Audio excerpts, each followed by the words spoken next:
Yari sa tupad naton subong ang imahe sang San Casimiro nga napaidalom sa pagtatap sang Panimalay Silaba diri sa Casañara Street, Barangay 3, Victoria City, Negros Occidental.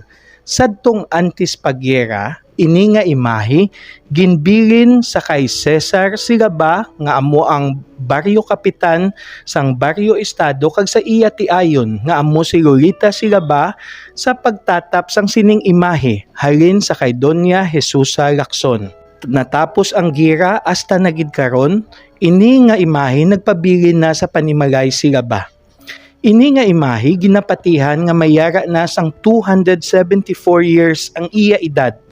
Tungod nga sang pag-abot sa Negros sang mga Jesuit priests agud sa pagpalapnag sang Kristyanismo, ila ini most likely gindala dere sa norte nga bahin sang Negros kung sa diin ang Victorias karon nasakop pa sa sadto anay pueblo sang Tukgagwan. Kag sa ila pagpalapnag sang Kristyanismo dere, ila inigindala dere agud mangin patron sang sadto anay baryo sang Malihaw. Gani ginapatihan naton nga antes pa nangin patron sang Victorias ang Nuestra Señora de las Victorias, mayara na ang baryo Malihaw sang San Casimiro bilang patron sang parokya sang Malihaw.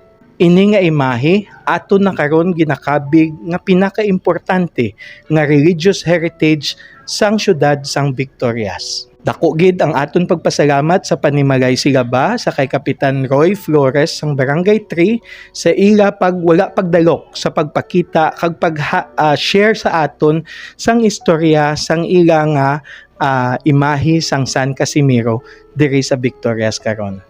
Para sa ibalo sang mga Victoriahanon, ini si Konsehal Dino Acuña, ang paryente sang masa.